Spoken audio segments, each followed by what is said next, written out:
ربیع الاول کا مہینہ شروع ہوتا ہے تو نبی اکرم صلی اللہ علیہ وسلم کے تذکرے کی رفتار اور مقدار بڑھ جاتی ہے۔ اس بات کو ایک مثال سے سمجھیں کہ قرآن پاک نازل ہوا رمضان المبارک کے مہینے میں، لیکن رمضان المبارک کے علاوہ بھی لوگ قرآن پاک پڑھتے ہیں، لیکن اتنی رفتار اور مقدار سے نہیں پڑھتے کہ جتنی رفتار اور مقدار سے رمضان المبارک کے مہینے میں پڑھتے ہیں۔ سال کے 11 مہینے میں قرآن کی تلاوت بھی کرنے والے کرتے ہیں، نمازی نماز بھی پڑھتے ہیں، لیکن جب 11 مہینے کے بعد 12واں مہینہ رمضان المبارک کا آتا ہے تو بہت سے نئے چہرے آپ کو مسجدوں میں نظر آتے ہیں، جو سال کے 11 مہینے میں کبھی آپ کو مسجد میں نظر نہیں کبھی آپ کو مسجد میں نہیں دکھائی دیتے، وہ چہرے آپ کو رمضان میں نظر آتے ہیں، اور وہ لوگ بھی آپ کو رمضان میں مسجد کے اندر نظر آتے ہیں کہ جو سال کے 11 مہینے قرآن پاک کھول کر نہیں دیکھتے، لیکن جب رمضان المبارک کا مہینہ آتا ہے وہی لوگ قرآن کو سینے سے لگا رہے ہوتے ہیں، آنکھوں سے لگا رہے ہوتے ہیں، اسے چوم بھی رہے ہوتے ہیں، تلاوت بھی کر رہے ہوتے ہیں، قرآن پاک کا ختم بھی کر رہے ہوتے ہیں، جبکہ سال کے 11 مہینے بھی پڑھنے والے پڑھتے ہیں، لیکن جب رمضان کا مہینہ آتا ہے قرآن کی تلاوت کی کثرت ہو جاتی ہے۔ عوام الناس کے اندر بھی قرآن کی تلاوت رمضان میں بڑھ جاتی ہے، اور خواص کے اندر بھی قرآن کی تلاوت کی کثرت ہو جاتی ہے، زیادہ سے زیادہ قرآن پاک کی تلاوت کرنے لگ جاتے ہیں۔ مطلب رمضان المبارک میں قرآن کی تلاوت کی رفتار اور مقدار بڑھ جاتی ہے۔ کیوں؟ اس کی وجہ یہ کہ رمضان المبارک میں قرآن پاک نازل ہوا، تو جس مہینے میں قرآن نازل ہوا نزول قرآن کی برکت سے رمضان کے اندر تلاوت کی کثرت ہو جاتی ہے۔ بالکل ایسے ہی ربیع الاول کا وہ مہینہ ہے کہ جس مہینے کے اندر صاحب قرآن دنیا میں تشریف لائے، تو جس مہینے کے اندر قرآن نازل ہوا اس مہینے کے اندر قرآن کی تلاوت کی کثرت ہو جاتی ہے، اور جس مہینے کے اندر صاحب قرآن دنیا میں آیا تو صاحب قرآن کے آنے کی برکت سے اس مہینے میں صاحب قرآن کا تذکرہ بڑھ جاتا ہے۔ جیسے رمضان میں قرآن کی تلاوت کی مقدار اور رفتار بڑھ جاتی ہے، تو ربیع الاول میں صاحب قرآن کی تذکرے کی رفتار اور مقدار بھی بڑھ جاتی ہے۔ تو نبی کریم صلی اللہ علیہ وسلم کا ویسے تذکرہ صرف اور صرف ربیع الاول کے مہینے کا محتاج نہیں ہے، ہر مومن کے لیے، ہر عاشق رسول کے لیے سال کے دنوں میں سے ہر دن ربیع الاول ہے۔ جو صحیح معنی میں عشق رسول رکھنے والے ہیں، عاشق رسول ہیں، سچے مومن ہیں، کامل مومن ہیں، ان کے لیے صرف ربیع الاول میں ہی خوشی نہیں بلکہ سال کا کوئی دن ایسا نہیں کہ ان کو نبی کے آنے کی خوشی نہ ہو، ان کے لیے تو ہر دن ربیع الاول ہے۔ تو میں بات کر رہا تھا کہ آج کی گفتگو میں ہم ولادت کے وقت کے احوال کو دیکھیں گے کہ نبی کریم صلی اللہ علیہ وسلم دنیا میں آئے تو عجیب و غریب واقعات رونما ہوئے۔ اماں آمنہ فرماتی ہیں نبی کریم صلی اللہ علیہ وسلم جب میرے بطن سے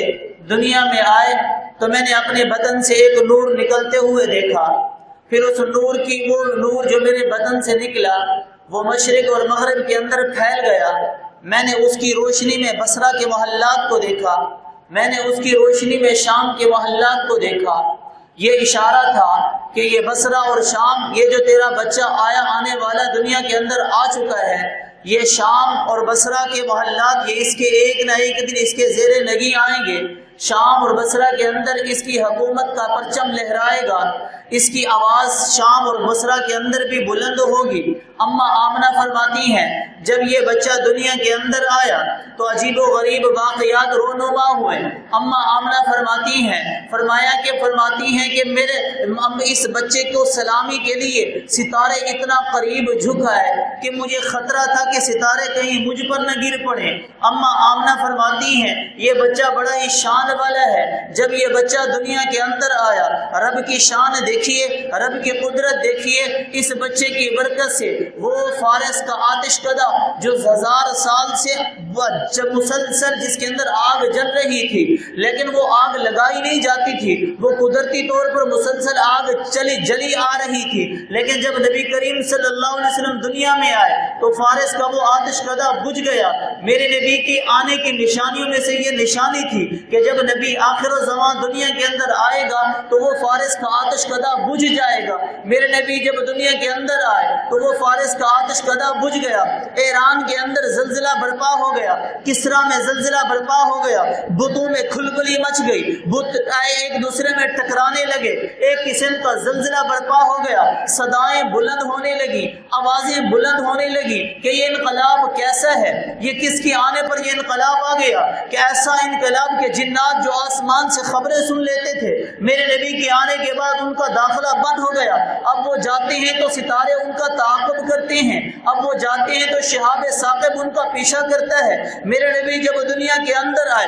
شیطانیت کی ہوائیں اڑنے لگی، مکر و فریب سر چھپانے لگے، ظلم و ستم مانند پڑ گئے۔ میرے نبی جب دنیا کے اندر آئے اور آقا کے آنے کی نرالی شان دیکھیے، ولادت کی نرالی شان دیکھیے، روایات کے اندر آتا ہے، سیرت کی کتابوں کے اندر آتا ہے کہ میرے نبی صلی اللہ علیہ وسلم جب پیدا ہوئے، ہر عورت کے ہاں جب بچہ پیدا ہوتا ہے تو پیدائش کے ساتھ ہی ماں کو نفاس کا خون آتا ہے۔ اما آمنہ کے بطن سے جب میرے نبی صلی اللہ علیہ وسلم کی ولادت ہوئی، اما آمنہ کو خون نہیں آیا، اما آمنہ کو نفاس نہیں، اما آمنہ کو نفاس کا خون نہیں آیا۔ پھر اتنا ہی نہیں، جب میرے اور آپ کے ہاں بچے کی ولادت ہوتی ہے، کسی کے ہاں بھی بچے کی ولادت ہوتی ہے، ولادت کے بعد وہ گندگی اور آلودگی وہ بچے کے جسم پر لگی ہوتی ہے، مگر قربان جو محمد الرسول اللہ صلی اللہ علیہ وسلم کی عظمت پر، آقا کی ولادت کی نرالی شان کہ آقا کے جسم پر کوئی گندگی نہیں تھی، آقا کے جسم پر کوئی نجاست نہیں تھی،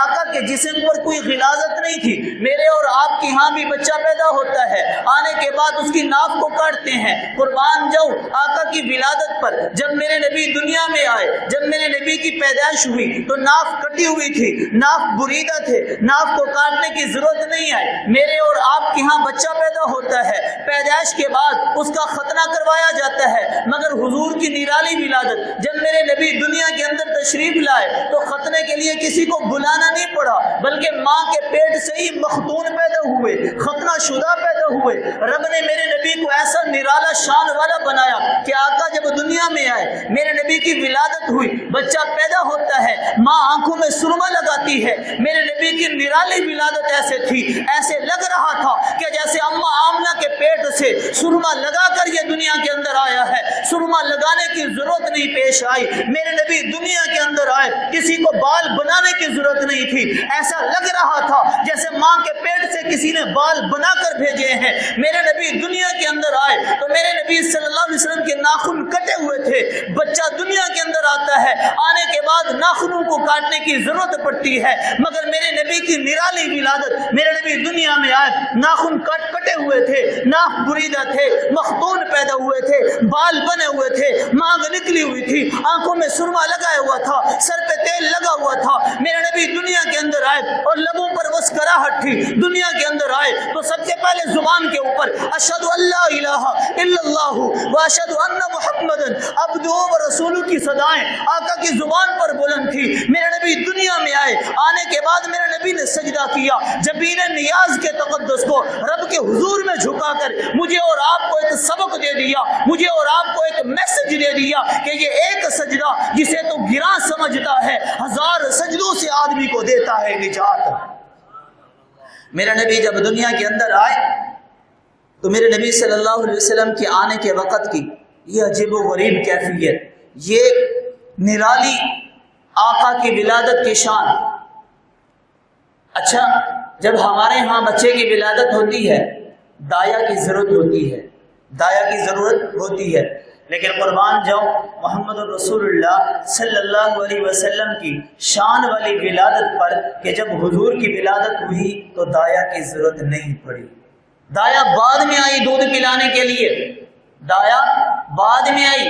دودھ پلانے کے لیے۔ میرے نبی کی ولادت کے وقت رب نے دایا سے بھی میرے نبی کے نگیج کو چھپا کے رکھا، میرے نبی کے نگیج سے، میرے نبی کے سطر سے پردہ رکھا، تاکہ محمد رسول اللہ صلی اللہ علیہ وسلم جس نے دنیا کو شرم و حیا کا درس دینا ہے، وہ بچپن میں پیدا ہوتے ہوئے دایا بھی اس کی شرمگاہ کو نہ دیکھ پائے۔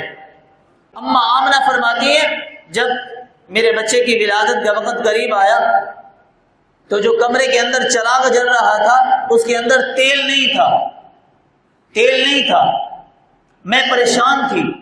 تیل کے لیے۔ کسی عورت نے انتظامات کے لیے غالباً حضرت عبد الرحمن بن عوف رضی اللہ عنہ کی والدہ وہ چراغ کے تیل کو تلاش کرنے کے لیے ادھر ادھر بھٹک رہی تھی کہ چراغ کا تیل مل جائے، لیکن جب میرے نبی صلی اللہ علیہ وسلم کی ولادت ہوئی تو پورا کمرہ نور سے منور ہو گیا، تب پھر چراغ جلانے کی ضرورت بھی نہیں محسوس ہوئی۔ جب میرے نبی پیدا ہوئے تو اس وقت کمرے میں اندھیرا تھا، چراغ بند تھا،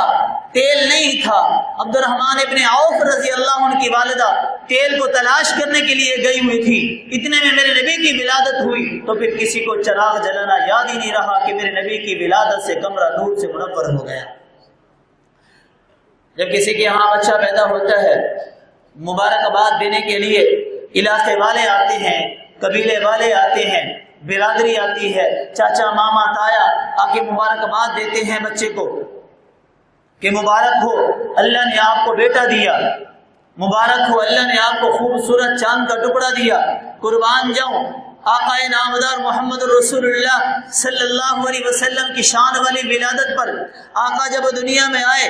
رب نے مبارکبادی دلوانے کے لیے فرشتوں کو قطار در قطار آمنہ کے آنگن میں بھیج دیا،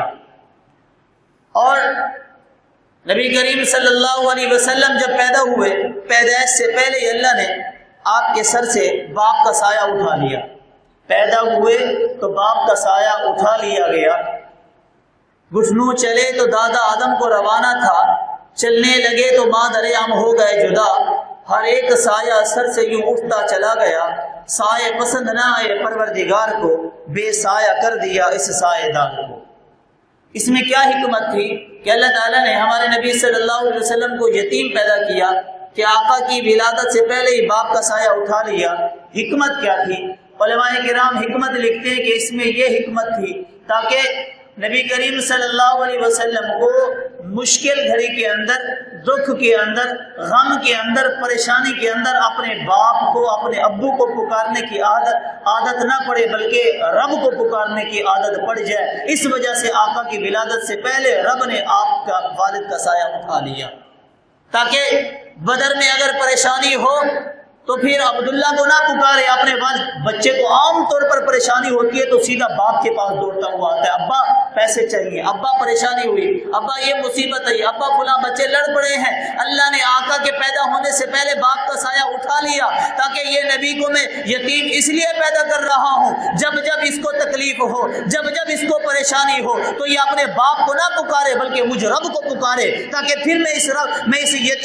یتیم بچے کو اس کی یتیمی میں سہارا بن کر دنیا کو بتاؤں گا، الم یجدک یتیما فآویٰ۔ جب نبی کریم صلی اللہ علیہ وسلم کی ولادت ہوئی تو چونکہ حضرت عبداللہ کا پہلے انتقال ہو چکا تھا، اما آمنہ کے عجیب و غریب خیالات تھے۔ ماں ہوتی ہے، ماں کی ممتا ان خیالات کو سوچنے پر مجبور تھی، کاش کہ عبداللہ ہوتا تو کیا ہی اچھا ہوتا، اپنے بیٹے کے نورانی چہرے کو دیکھتا، دوستوں کو دکھاتا، اپنے بچے کے چاند جیسے مکھڑے کو 4 دوستوں کے اندر لے کے جاتا، بچے کی تعریف کرتا، بچے کو کاندھے پہ بٹھاتا اور میں دروازے پر راہ تکا کرتی، انگلی پکڑ کر مکہ کے بازار میں لے جاتا، انگلی پکڑ کر باہر لے جاتا۔ میں واپسی پر شام کو دیکھا کرتی کہ میرا بیٹا اپنے ابا کی انگلی پکڑ کر آ رہا ہے۔ ماں کے دل میں عجیب و غریب خیالات تھے، کاش کہ عبداللہ ہوتا، تو اس کے لیے عجیب و غریب کھلونے لا کر دیتا. کاش کہ عبداللہ ہوتا اپنے بچے کو کندھے پر بٹھاتا. کاش کہ عبداللہ ہوتا اس کے لیے بڑے خوبصورت سے کپڑے لا کے دیتا, خوبصورت سے تحفے لا کے دیتا, خوشبوئیں لا کے دیتا, کھلونے لا کے دیتا. اے کاش کہ عبداللہ ہوتا. ولولہ اور ضمیر کہتا ہے, میرا خیال کہتا ہے رب نے آواز دی ہوگی غیب سے, آمنا تو فکر کیوں کرتی ہے, پریشان ہونے کی ضرورت نہیں ہے, اب یہ تیرا بیٹا بعد میں ہے, میرا نبی پہلے ہے, اب تجھے پریشان ہونے کی ضرورت نہیں ہے. تیرے بیٹے کو اگر کھلونے کی ضرورت پڑے گی تو چاند کو میں اس کے لیے کھلونا بنا دوں گا, انگلی کا اشارہ کرنا تیرے بیٹے کا کام ہوگا, کھلونا بنا کر اس کی گود میں ڈال دینا میں رب کا کام ہوگا. آمنا تو کیوں گھبراتی ہے؟ دنیا کا باپ اگر اپنے بچے کے لیے کپڑے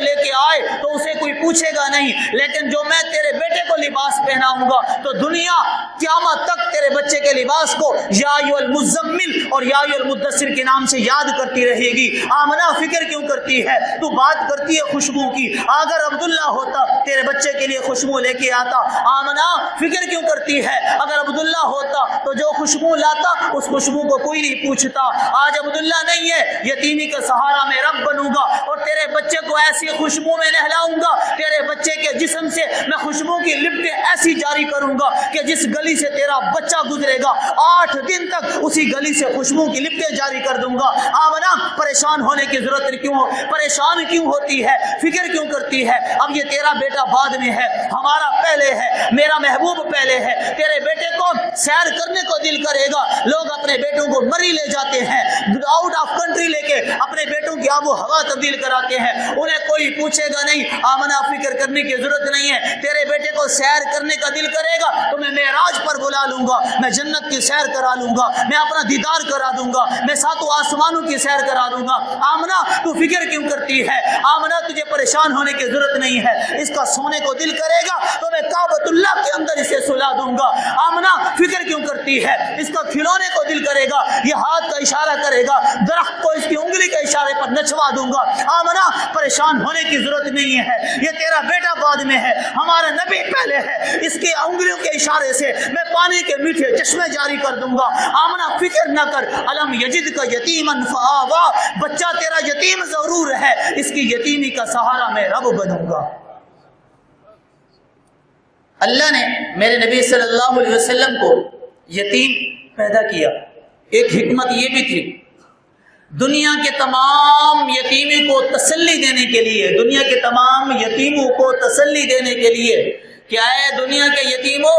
اگر تمہیں اپنے باپ کی یاد آئے اور تمہیں اپنی یتیمی یاد آنے لگے تو محمد الرسول اللہ صلی اللہ علیہ وسلم کی یتیمی کا زمانہ یاد کر لینا. یہ سوچ لینا کہ ہمارا نبی محمد الرسول اللہ صلی اللہ علیہ وسلم بھی یتیم تھے, ہم بھی یتیم ہیں, نسبت قائم ہو گئی ہے. اور میرے نبی صلی اللہ علیہ وسلم نے چونکہ یتیمی کا دور گزارا ہے, یتیمی کا زمانہ گزارا ہے, اس لیے میرے نبی نے یتیم کے بارے میں تعلیم بھی دی ہے اپنی امت کے لوگوں کو کہ اے میری امت کے لوگوں, خبردار,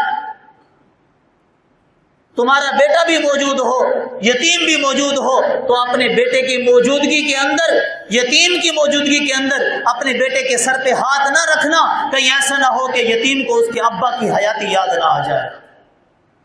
میرے نبی نے یتیم کے بارے میں ہمیں سبق بھی دیا ہے, تعلیم بھی دی ہے کہ خبردار, یتیم